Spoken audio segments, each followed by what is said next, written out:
ოპტიმიზაცია სახელმწიფო ენერგოკომპანიებში და ენერგოსექტორის განვითარების მთავრობისეული ხედვა. ეკონომიკის მინისტრმა დარგის წარმომადგენლებთან გამართულ შეხვედრაზე თვის დასაწყისში იმსჯელა. რა გამოწვევებია სექტორში და რა მოლოდინი აქვს სტუმართან, საქართველოს განახლებადი ენერგიის განვითარების ასოციაციის აღმასრულებელ დირექტორთან მაია მელიქიძესთან ერთად ვისაუბრებ. მოგესალმებით მაია, პირველ რიგში დიდი მადლობა რომ ხართ ჩვენი სტუმარი. მოგესალმები ანუკი, მივესალმები ჩვენს მაყურებელს და ძალიან დიდი მადლობა მინდა გადაგიხადოთ ამ შესაძლებლობისთვის და მოწვევისთვის. მაია, დავიწყოთ სულ ცოტა ხნის წინ გრედას ორგანიზებით და ინიციატივით ეკონომიკისა და მდგრადი განვითარების მინისტრმა და დარგის კურატორმა შეხვედრა გამართეს ენერგეტიკის სექტორის წარმომადგენლებთან. რომ გავიაროთ ეს შეხვედრა უფრო დეტალურად, რა საკითხებზე მოხდა მსჯელობა და ის განახლებული ხედვა, რაც მინისტრმა წარმოგიდგინათ, რას გულისხმობს. ძალიან საინტერესო შეხვედრა შედგა ნამდვილად რამდენიმე დღის წინ. ქალბატონი მარიამი იყო ჩვენთან მოსული, შეიძლება ითქვას აი ძალიან გაფართოებულ შეხვედრაზე. პირველი ტიპის ასეთი მაღალი რანგის შეხვედრა იყო, ვინაიდან კერძო სექტორი არაერთგზის ითხოვდა ამ რანგის შეხვედრას, ვინაიდან იყო შიმშილი, ძალიან ბევრი თემა იყო, რომელზეც ითხოვს კერძო სექტორი კი ნამდვილად პასუხისგაცემას. ქალბატონი ინგა გახლდათ, რომელიც გახლავთ კურატორი მოადგილე ენერგეტიკის სექტორის და ამასთანავე სხვადასხვა სახელმწიფო უწყების წარმომადგენლები, რომლებიც არიან პასუხისმგებელნი ენერგეტიკის სექტორის განვითარებაზე. აქ პრეზენტაცია არ ყოფილა აბსოლუტურად არანაირი, დაგეგმილი იყო შეხვედრა 2 საათნახევრის განმავლობაში, თუმცა 5 საათი გაგრძელდა და აქედან უკვე კარგად იგრძნობა რამდენად მნიშვნელოვანი იყო იქ დასმული საკითხები. რეალურად შევეხეთ პრინციპში ყველა საკითხს, რომელიც ეხებოდა ენერგეტიკის სექტორის განვითარებას და ბოლო რაც დარჩა ანუკი და რასაც თხოვნა გვაქვს რომ მივიღოთ ასე ვთქვათ ინფორმაცია, ეს გახლავთ ენერგეტიკის სექტორის მოკლევადიანი და გრძელვადიანი განვითარების სტრატეგია, ამასთანავე ეგრეთ წოდებული action plan-ი, რაშიც იგულისხმება სამოქმედო გეგმა და გაწერილი ველოდებით, რომ შემდეგი შეხვედრა, რომელიც დაახლოებით ალბათ ოქტომბრის შუა რიცხვებში ან ბოლოსკენ შედგება, კიდევ ველოდებით ჩვენ იმას, რომ მივიღოთ უკვე კონკრეტული სამოქმედო გეგმა, კონკრეტული პასუხისმგებელი პირებით, კონკრეტული ვადებით, რესურსებით მათ შორის და შეფასების კრიტერიუმებით. ვინაიდან იმისათვის, რომ დიდი სურათი დაინახონ უკვე ინვესტორებმა. თქვენ ძალიან კარგად ახსენეთ ამასთანავე დაზოგილი თანხები, რომელიც სწორედაც ენერგეტიკის სექტორში განხორციელდა, დაახლოებით 400 მილიონ ლარამდე არის განხორციელებული. აი ეს ახალია შეიძლება დავარქვათ ამას რეფორმის შედეგად მიღებული, ოპტიმიზაციის შედეგად მიღებული თანხები, ამ ოპტიმიზაციის შედეგად მიღებული თანხების, რა თქმა უნდა, რეინვესტირებას ვისურვებდით ჩვენ ისევ ენერგეტიკის სექტორში. ჩვენ არაერთგზის გვისაუბრია თქვენ და მე იმის შესახებ, რომ ძალიან გვჭირდება მსხვილი, დიდი ჰიდროენერგეტიკის განვითარების მხრივ მარეგულირებელი ჰესები. მით უმეტეს თქვენს არაერთგზის აღნიშნავთ ხოლმე, როდესაც ენერგეტიკაზე საუბრობთ, რომ წელს პირველად წელს აგვისტოს თვეში მოგვიწია ჩვენ იმპორტის განხორციელება, ვინაიდან მოხმარება ძალიან სწრაფი ტემპით იზრდება და ბუნებრივია გენერაციის მხრივ ვერ ხდება დაწევა. ამიტომ ნამოხვანი ნენსკრა ხუდონი საჭიროებს აშენებას და გამომდინარე იქედან, რომ ამ ეტაპისთვის ცოტა რთულია გარედან ინვესტიციის მოზიდვა, მაგრამ რა თქმა უნდა თქვენს და მეც არაერთგზის გვითქვამს, რომ უკეთესია თუ ამას უცხოელი ინვესტორი გააკეთებს ან თუნდაც ქართველი ინვესტორი, კერძო სექტორი ააშენებს, მაგრამ გამომდინარე იქედან, რომ ძალიან ცოტა დრო გვაქვს და დრო არ ითმენს, ამიტომ მნიშვნელოვანი არის ახლა ამ თანხების რეინვესტირება კვლავ ენერგეტიკის სექტორის გასაჯანსაღებლად. ისე შეხვედრასო დაუბრუნდეთ, თქვენი ეს მოსაზრება, რომ ეს თანხები თქვათ მართული იყოს სტრატეგიულ ჰიდრორესურსების პროექტებზე თუ გაჟღერდა მინისტრთან და ძირითადად კერძო სექტორის მხრიდან რა პრობლემები გამოიკვეთა, რას უსვამენ ისინი ხაზს, რის გამო ხდება თქვათ საკმაოდ ხშირ შემთხვევაში გაჭიანურება ენერგეტიკული პროექტების განვითარების. ქალბატონმა მარიამმა ხაზგასმით აღნიშნა, რომ მნიშვნელოვანი იყო ამ ოპტიმიზაციის განხორციელება და ისიც აღინიშნა, რომ ეს თანხები დარჩება ენერგეტიკის სექტორში. თუმცა კონკრეტულად რა პროექტები განხორციელდება, ამაზე ბუნებრივია სამინისტრო იმსჯელებს და საბოლოოდ ჩამოყალიბდება. რაც შეეხება თქვენს კითხვას, თქვათ გამოწვევებთან დაკავშირებით, ყველაზე დიდი გამოწვევა, რაც არსებობს განსაკუთრებით ჰიდროს მიმართულებით, ეს არის ადგილობრივ მოსახლეობასთან კომუნიკაციის უფრო გამრავალფეროვნება და პერმანენტულ რეჟიმში გადაყვანა და არა ერთჯერადი სახით. ამასთანავე არაერთგზის გაჟღერდა, ვთქვათ, ის პროექტები, რომლებიც მნიშვნელოვანი არის ენერგეტიკის სექტორის განვითარებისთვის, თუმცა ძალიან ბევრი წელია უკვე გაჩერებულია და შეიძლება ითქვას, რომ დარეზერვებული არის ამ დროს სიმძლავრეები. ამისთვის უნდა განისაზღვროს კონკრეტული დრო, ვინაიდან ეს მუდმივად ასე ვერ გაგრძელდება. კონკრეტული დროის გასვლის შემდეგ ამ სიმძლავრეების გამოყენების შესაძლებლობა უნდა მიეცეს ან სხვა ინვესტორს, ან თქვათ იგივე ინვესტორს უნდა მოხდეს წახალისება რაღაცა თქვათ სხვა მექანიზმით. ჩვენ ახლა საუბრობთ ხოლმე თქვენ და მეც პირველი CFD აუქციონის შედეგებზე, მეორე CFD აუქციონის შედეგებზე და პირდაპირ მოლაპარაკებების გზით ხელშეკრულებათა გაფორმებასთან დაკავშირებით. პირველი და მეორე CFD აუქციონი განხილვის საკითხი როგორც ესეთი აქტუალურად არ ყოფილა, თუმცა პირდაპირ მოლაპარაკებების გზით ხელშეკრულებათა გაფორმების მხრივ კერძო სექტორის მხრიდან დაისვა კითხვები, როდის დასრულდება თქვათ მემორანდუმების გაფორმების მხრივ სამინისტროს ინიციატივა. რეალურად შეიძლება ითქვას, რომ რა თქმა უნდა კერძო სექტორი ამას ემხრობა, იმიტომ რომ PPA-ები ჩანაცვლდა, რაც არის power purchase agreement-ები, თუმცა აქ ნახეთ თან უკი წავაწყდით შემდეგ გამოწვევას. 11200 მეგავატზე გაკეთდა განაცხადი. მაშინ, როდესაც ჩვენი ქვეყნის დადგმული სიმძლავრე არის 4600. აქ ძალიან ლოგიკური კითხვა ისმის, სულ რომ ყველაფერი აშენდეს და თეორიულად ეს ყველაფერი დაუშვათ, რამდენად შეუძლია ქსელს ამ ყველაფრის ინტეგრაცია. მაგრამ მე მახსენდება რამდენიმე თვის წინ სამინისტროს წარმომადგენელთან შეხვედრა, რომელმაც განაცხადა, რომ გარკვეული პროექტები უკვე ნიველირდა და დაახლოებით 8700 მეგავატამდე დავიდა ეს მაჩვენებელი. მაგრამ ესეც საკმაოდ მაღალია. იმის გათვალისწინებით, რომ ქსელს რამდენად შეუძლია ამ ყველაფრის ატანა. ამასთან დაკავშირებით მინდა გითხოთ შეხვედრაზე თუ რა თქმა უნდა ეს საკითხები დადგა, რაც კრიტიკულად მნიშვნელოვანია პროექტებისთვის.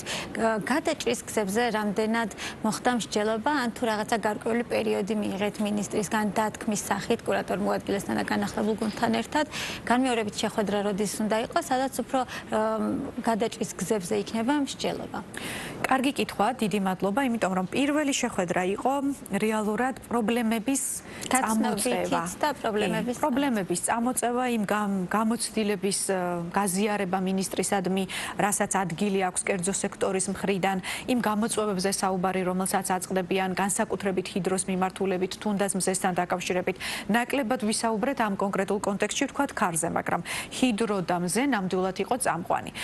შემდეგი შეხვედრა უკვე ჩვენ მინისტრისგან მივიღეთ პირობა, რომ გაუცილებლად უახლოეს მომავალში გაიმართება, სადაც უკვე კონკრეტულ გამოსავალზე ვიმსჯელებთ. პრობლემები წაიღო სახელმწიფო სტრუქტურებმა, რა თქმა უნდა იმსჯელებენ შიგნითაც, ჩვენც გვაქვს ჩვენეული ხედვა და მე ღრმად ვარ დარწმუნებული, რომ შემდეგი შეხვედრა სწორედაც მოემსახურება სახელმწიფოსა და კერძო სექტორს შორის დიალოგს იმისათვის, რომ ოპტიმალური გამოსავალი ვნახოთ შექმნილი ვითარებიდან. ჩვენ საუბრის ეს ნაწილი რო შევაჯამოთ, სანამ უშუალოდ გრედას ინიციატივებზე გადავალ. ანუ ერთის მხრივ ეს არის მოსახლეობასთან ურთიერთობა, ასე ვთქვათ, ცნობიერების ამაღლების საჭიროება და ბიუროკრატიული პროცედურები, რაც აჭიანურებს პროცესებს და მეორეს მხრივ ეს არის ინვესტორების მხრიდან ხშირად გადადება, ერთდაგივე ხშირად მე მსმენია, რაღაც წლობით ხდება გადადება, ვთქვათ, დაერთების ხელშეკრულების. ეს გასაგებია და დაუბრუნდები მაშინ თქვენს ინიციატივას, ჩემს რამდენად ცნობილია, წლების განმავლობაში გრედას აქვს კანონპროექტი სარგებლის გაზიარებასთან დაკავშირებით. თუ გქონდათ ქალბატონ მარიამთან საუბარი ამ კანონპროექტთან დაკავშირებით, როდისთვის შეიძლება რომ კანონპროექტს კანონის სახე მიეცეს, რა საფეხურები დარჩა გასავლელი და მეორე ინიციატივას ბარემ გავაერთიანებ. თქვენ დააყენეთ საკითხი, რომ ხელშეკრულების გაფორმებისთვის სამინისტროს ქონდეს გარკვეულწილად ფილტრი კერძო სექტორთან ურთიერთობაში. აი ეს საჭიროება რამ გამოიწვია? მადლობა, ანუ კი პირველზე აუცილებლად ჩემი გულის ტკივილი უნდა გავაჟღერო კიდევ ერთხელ თქვენი ეთერით და მადლობა ამ კითხვისთვის. რეალურად გრედასა და გრედას მიერ ინიცირებულ კანონპროექტსა და ჰიდროენერგეტიკის განვითარება შორის მე დავსვავდი ტოლობის ნიშანს. ჩვენ უკვე აქამდე მივედით. ქალბატონმა მარიამმა მოგცა პირობა, რომ ის სიღრმისეულად გაეცნობა ამ კანონპროექტს, თუმცა უნდა აღვნიშნო, რომ თავად გუნდთან, იურისტების გუნდთან, რომელიც მუშაობს საქართველოს ეკონომიკისა და მდგრადი განვითარების სამინისტროში, მათთან ეს კანონპროექტი უკვე გავლილია და ჩვენ მათთან ერთად შევიმუშავეთ ძალიან ბევრი მნიშვნელოვანი პოსტულატი.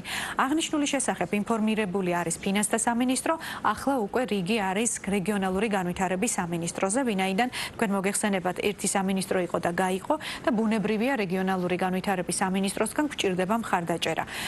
მე ძალიან დიდი მეც გამოვთქვავ, რომ ეს კანონპროექტი უახლოეს თვეებში ნახავს უკვე დღის შუქს და ეს მისცემს კიდევ ერთხელ ვამბობ სტიმულს ადგილობრივ მოსახლეობას, რომ თავად ნაკლებადაც დაინახონ ის სარგებელი, რომელიც ემსახურება როგორც სახელმწიფოს, ასევე ინვესტორს. რაც შეეხება მეორე თქვენს კითხვას, ახალ ინიციატივას, რეალურად ჩვენ ამის შესახებ საუბრობდით იმასთან მიმართებაში, რომ ეს ფილტრები ძალიან მნიშვნელოვანია დაახლოებით 2 წლის წინ ვამბობდით ამ ყველაფერს. რას გულისხმობდით ამ ფილტრებში? ძალიან კრიტიკულად გადამწყვეტი არის ის, რომ ინვესტორი იყოს კვალიფიციური, კომპეტენტური, გააჩნდეს გამოცდილება, რადგან არ შევეჯახოთ შემდეგ ჩვენ უკვე არაკომპეტენტურობას და იმას, რომ როდესაც თქვა სახელმწიფო მწვანე შუქს მისცემს, რომ აშენდეს ესა თუ ის ელექტროენერგიის გენერაციის ობიექტი, შემთხვევით არ წავაწყდეთ იმას, რომ არ აღმოაჩნდა შესაბამისი კვალიფიციური კადრი, რომელიც უზრუნველყოფს ამ ყველაფრის მშენებლობას, მოხდება სკოპინგი, სკრინინგი, ყველა ის ეტაპი, რაც საჭირო არის იმისათვის, რომ საბოლოო ჯამში ჩვენ მივიღოთ ხელშესახების შედეგი. ვინაიდან შესაძლებლობით უფრო მსუბუქი იყო ეს კრიტერიუმები და სტანდარტები, ამიტომ ჩათვალეთ ანუ კი რომ ყველა მიიღო აქ მონაწილეობა და საბოლოოდ მოხდა ისე რომ უამრავი განაცხადი შევიდა.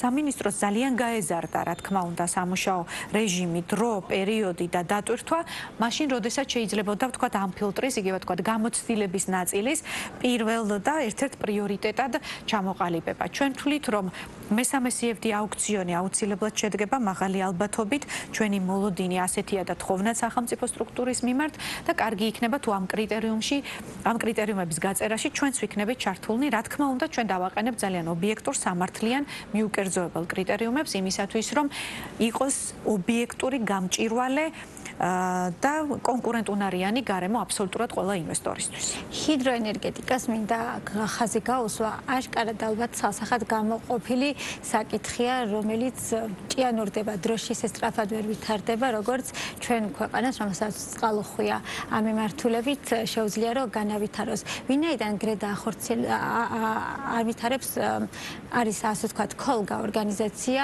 ამ დარგში მოღვაწე კომპანიების. ძირითადად აი რაზე თანხდება ჰიდროს მხრივ სექტორი. რა არის ის ძირითადი ნაბიჯები, რაც უნდა გადაიდგას, რომ ეს მიმართულება უკეთესად განვავითაროთ? ანუ კი აი ბოლო CFD აი თუნდაც ის რომ ავიღოთ პირდაპირ მოლაპარაკებების გზით ხელშეკრულებათა გაფორმების კონტექსტი. აშკარად გამოვლინდა რომ ინვესტორებს ნახეთ რა გააკეთეს სექტორიდან არ წავიდნენ, მაგრამ სტრატეგია შეცვალეს.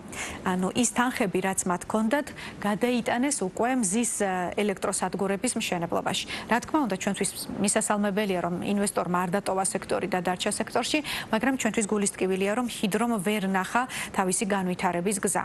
ამ 11200 მეგავატში 6000 იყო მზე, 4000-ზე ოდნავ ნაკლები იყო ქარი და 1000 მეგავატზე ნაკლები იყო ჰიდრო. ეს უკვე სიგნალია იმისა, რომ ინვესტორებს ნაკლები ინტერესი აქვთ ჰიდროსთან მიმართებაში. თქვენს კითხვას რომ დაუბრუნდეთ, ჩვენ მხარს ვუჭერთ, როგორც მოდინებაზე მომუშავე ჰესებს, მცირე და საშუალო ჰესების განვითარებას, ამასთანავე, რა თქმა უნდა, მხარს ვუჭერთ და ყველანაირად გვინდა, რომ მსხვილი ჰესებიც აშენდეს. მაგრამ ამ ყველაფერს ვერ გავაკეთებთ რამდენიმე მიზეზის გამო, იქიდან გამომდინარე, რომ მოსახლეობიდან არის პროტესტი და მათი ცნობიერება არის დაბალი, როგორც თქვენ ახსენეთ. მეორე, გრედას კანონპროექტის გარეშე წარმოუდგენელია, იმიტომ რომ ადამიანებმა უნდა ნახონ გრძელვადიანი სარგებელი, მესამე ეს გახლავთ ბიუროკრატიული ნაწილი, მეოთხე ეს გახლავთ ადგილობრივი ხელისუფლების ჩართულობა, რაც შეიძლება მეტად მოსახლეობასთან კომუნიკაციის ჯაშში. ეს არის ის კომპონენტები, რაც რო შევაჯამოთ ჩვენი საუბრის დასასრულს, ეს არის ის კომპონენტები, რაც თქვენი გადმოსახედიდან ენერგეტიკის დარგს ჰაერივით ჭირდება. ჰაერივით ჭირდება, სასიცოცხლოდ წყლის რესურსის განვითარება, ხოლო დარგს ჰაერივით კიდევ ერთხელ რო შევაჯამოთ ეს კომპონენტები, რაც თქვენი გადმოსახედიდან ჭირდება. შეიძლება ითქვას რამდენიმე ნაბიჯი, როგორ დავინახავდით ამ ყველაფერს. პირველი ეს არის სტრატეგია. იმიტომ რომ სტრატეგია ყველას აინტერესებს თავისი სამოქმედო გეგმით. ამას უნდა მოყვეს კომუნიკაცია. პარალელურ რეჟიმში მიღებულ უნდა იქნეს გრედას კანონპროექტი. შემდეგი ნაბიჯი არის ადგილობრივი ხელისუფლების მაქსიმალურად ჩართულობა და ამის პარალელურად ამ ხელისუფლების ჩართულობის ჭრილში ცნობიერების ამაღლება. ბოლოს უკვე შედეგის დანაჩვენება იმ მოსახლეობისადმი, რომლებსაც პირველ ეტაპზე ზეგავლენის არეალში აქვთ, რა თქმა უნდა, სურვილი იმისა, რომ გახდნენ განვითარების ნაწილი. უღრმესი მადლობა მაია სტუმრობისთვის და სასიამოვნო საუბრისთვის, საინტერესო საუბრისთვის. მეგისურვებ წარმატებებს. მაყურებელს შევახსენებ, რომ ჩვენი სტუმარი იყო გრედას აღმასრულებელი დირექტორი მაია მელიქიძე.